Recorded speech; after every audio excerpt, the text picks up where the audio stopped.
morning, boys and girls. With the permission of Scholastic Publishing, we're going to continue on with Charlotte's Web.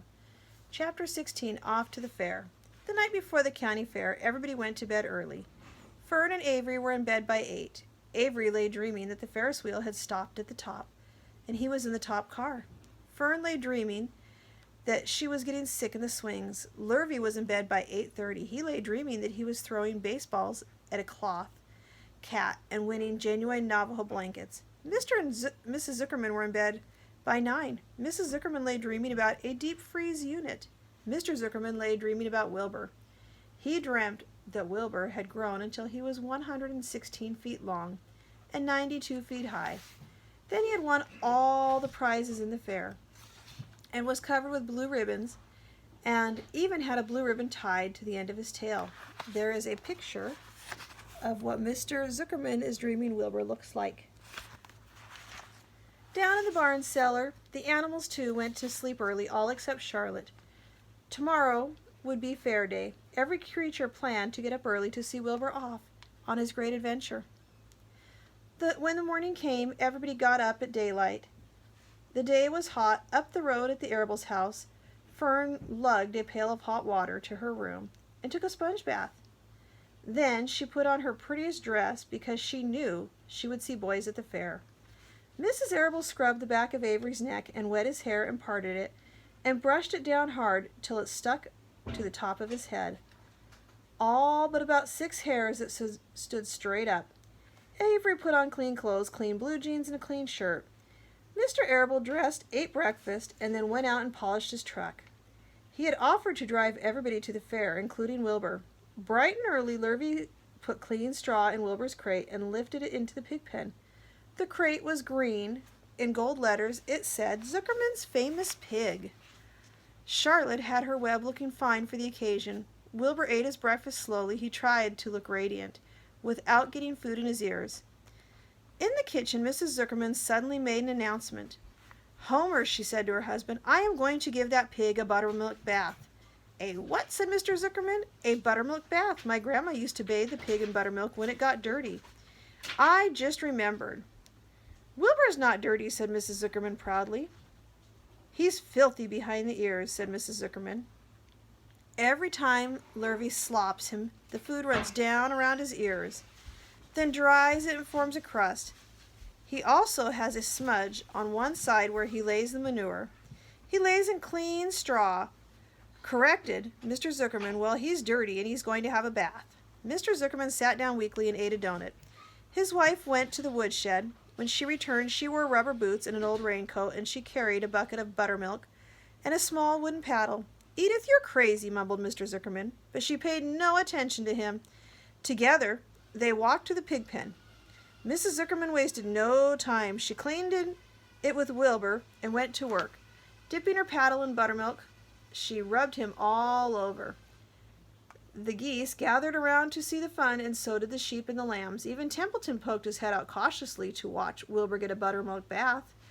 Charlotte was so interested she lowered on a dragline so she could see better. Wilbur stood and closed his eyes. He could feel the buttermilk trickling down his sides. He opened his mouth and some buttermilk ran in. It was delicious.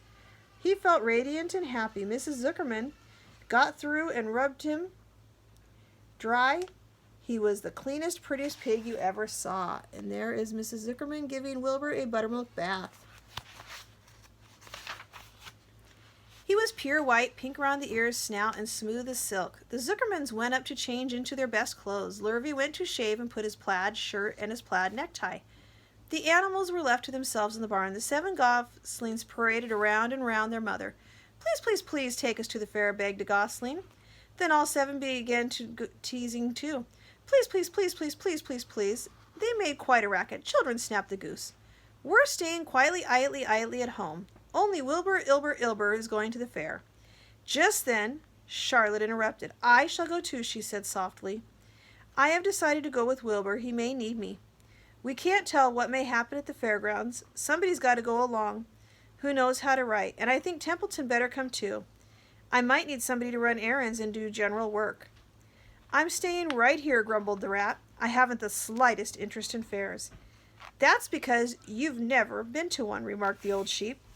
A fair is a rat's paradise. Everybody spills food at the fair. A rat can creep around late at night and have a feast. In the horse barn you will find oats with the trotters and pacers have spilled. In the trampled grass of the infield you will find old discarded lunch boxes containing the foul remains of peanut butter sandwiches, hard-boiled eggs, cracker crumbs, bits of donuts, particles of cheese. In the hard-packed dirt of the midway, after the glaring lights are out, the people have gone home to bed, you will find a veritable treasure of popcorn fragments, frozen custard dribblings, candied apple abandoned by tired children, sugar fluff crystals, salted almonds, popsicles, partially gnawed ice cream cones, and the wooden sticks of the jolly lollipops. Everywhere is a loot for rats in tents and booths and haylofts. Why, a fair is enough disgusting leftover food to satisfy a whole army of rats. Templeton's eyes were blazing. It is true, he asked. Is this appetizing yarn of yours true? I like high living, and what you say tempts me. It is true, said the old sheep. Go to the fair, Templeton. You will find that the conditions at the fair will suppress your wildest dreams. Buckets with sour mash sticking to them, tins, cans containing particles of tuna fish, greasy paper bags stuffed with rotten... That's enough, cried Templeton. Don't let me any more. Tell me any more. I am going. Good, said Charlotte, winking at the old sheep. Now, then, there is no time to be lost. Wilbur will soon be put in a crate. Templeton and I must go in the crate right now and hide ourselves. The rat didn't waste any time. He scampered over to the crate, crawled between the slats, and pulled straw up over him, so he was hiding from sight. All right, said Charlotte. I'm next. She sailed out into the air, let down a dragline, and dropped gently to the ground. Then she climbed the side of the crate and hid herself in a knothole in the top board. The old sheep nodded. What a cargo, she said. That sign ought to say Zuckerman's famous pig and 2 stowaways. Look out, the people are coming, umming, shouted the gander. Cheese it, cheese it, cheese it. The big truck with Mr. Abel and the wheel backed slowly down toward the barnyard. Lurvy and Mr. Zuckerman walked alongside. Fern and Avery were standing in the body of the truck, hanging onto the sideboards. Listen to me, whispered the old sheep to Wilbur. When they open the crate and try to push you in, struggle. Don't go without a tussle. Pigs always resist when they are being loaded. If I struggle, I'll get dirty, said Wilbur. Never mind that. Do as I say. Struggle. If you were to walk into the crate without resisting, Zuckerman might think you were bewitched. He'd be scared to go to the fair. Templeton poked his head up through the straw. Struggle if you must, said he, but kindly remember that I'm hiding here in this crate, and I don't want to be stepped on or kicked in the face, pummeled or crushed in any way, or squashed or buffeted around or bruised or lacerated or scarred or biffed. Just watch what you're doing, Mr. Radiant. When they get to shoving you in, be quiet, Templeton, said the sheep. Pull in your head. They're coming. Look radiant, Wilbur. Lay low, Charlotte.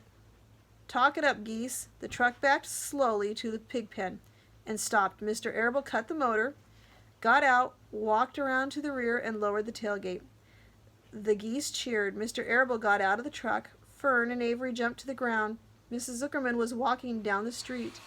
Everybody lined up the fence and stood for a moment admiring Wilbur and the beautiful green crate. Nobody realized that the crate already contained a rat and a spider.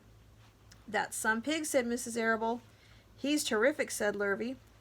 He's very radiant, said Fern, remembering the day he was born. We are going to stop there and finish the rest of the chapter on Monday. Have a great weekend, everybody.